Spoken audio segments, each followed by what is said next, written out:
तो ब्रोकर या बिल्डर के साथ आप डायरेक्ट जाके देखिए, फिर किस टाइप से आप फ्लैट सिलेक्शन कर। इंटिमिडेटिंग और इतना मतलब कंफ्यूजिंग रहता है कि मैं पहली बार तो समझने में मुझे बहुत टाइम लग गया था कि ये होता। आप जो फर्स्ट टाइम बायर्स हमारे व्यूअर्स होंगे उनको आप क्लैरिटी दे सके कि क्या क्या एक्सपेक्ट करना चाहिए तो अच्छा रहे। नेगोशिएशन बिल्डर के साथ कर सकते हो अगर आप में वो खूबी है नेगोशिएशन की। हाँ, तो थोड़ा टोल मोल के खींच सकते हो कि भाई इसका थोड़ा आप थोड़ा आपकी तरफ से थोड़ा कम फ्री है। GST नहीं भरना है, मैं है ना मतलब direct ready to move in flat मैं लूंगा।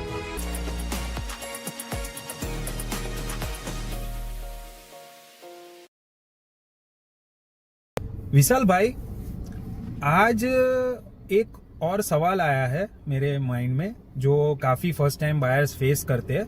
जैसे हमने आगे डिस्कस कर लिया था कि ग्राउंड रिसर्च कैसे करो, ब्रोकर या बिल्डर के साथ आप डायरेक्ट जाके देखिए, फिर किस टाइप से आप फ्लैट सिलेक्शन करें, ये सारी चीजें तो हो गई। अब हम एक बाइंग फेज के बहुत क्लोज आ रहे हैं, मतलब हम एक डिसीजन लेने के बहुत क्लोज आ जाते हैं। तो एक बहुत बड़ा प्रॉब्लम जो मुझे ये समझ में आता है कि जो दिखता है ब्रोशर पे या जो प्रमोट किया जाता है वो रेट और जो फाइनल रेट होता है जिसमें वो प्रॉपर्टी एक्चुअली में आप ओन करोगे उसमें बहुत ज्यादा डिफरेंस होता है। और वो इतना इंटिमिडेटिंग और इतना मतलब कंफ्यूजिंग रहता है कि मैं पहली बार तो समझने में मुझे बहुत टाइम लग गया था कि ये होता क्या है। तो अगर आप जो फर्स्ट टाइम बायर्स हमारे व्यूअर्स होंगे उनको आप क्लैरिटी दे सके कि क्या क्या एक्सपेक्ट करना चाहिए तो अच्छा रहेगा। ये टॉपिक मोटा मोटी आपको हिडन चार्जेस पे मतलब क्या क्या हिडन चार्जेस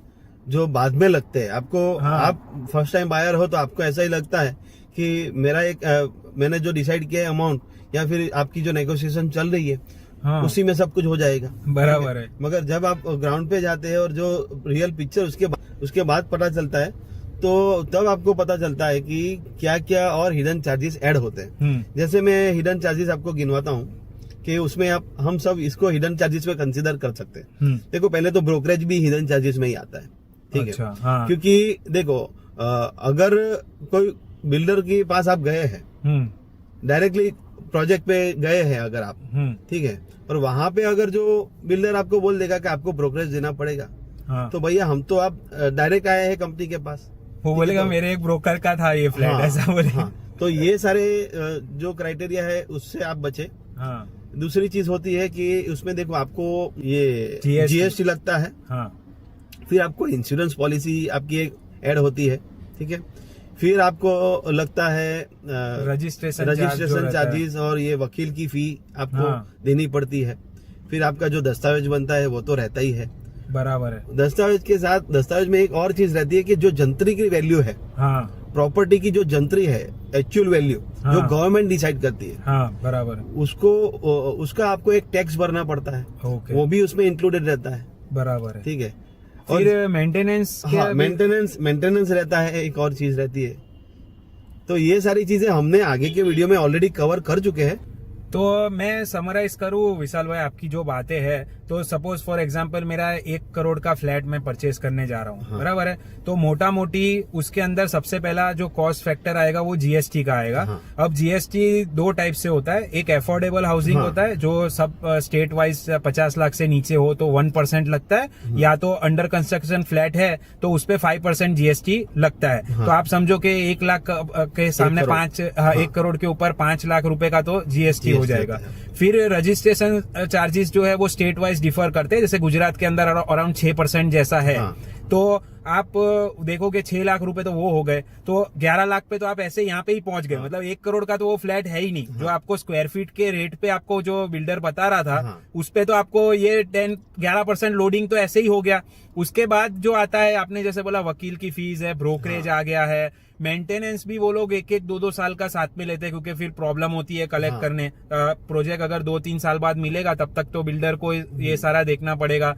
तो कुल मिला के मोटा मोटी 15 से 20% लोडिंग इसके अंदर लगता है। इसमें आप सब चीज इंक्लूड करो तो वो अगर आप कंसिडर करोगे तो आपके लिए आसानी रहेगी और आप एकदम शॉक में नहीं आ जाओगे। मतलब 20 लाख 1 करोड़ का फ्लैट अगर आप ले रहे हैं तो 20 लाख पकड़ के चले, तो 20% आपका होता है। बराबर मतलब है। उससे कम ही होगा थोड़ा बहुत, हाँ। ऊपर नीचे होता है, हाँ ऊपर तो नहीं नीचे ही होगा। हाँ मगर देखो उसमें भी आप नेगोशिएशन बिल्डर के साथ कर सकते हो, अगर बराबर। आप में वो खूबी है नेगोशिएशन की, हाँ तो थोड़ा टोल मोल के खींच सकते हो कि भाई इसका थोड़ा आप थोड़ा आपकी तरफ से थोड़ा कम कीजिए, तो ये सारी चीज आप कर सकते हो उनके साथ।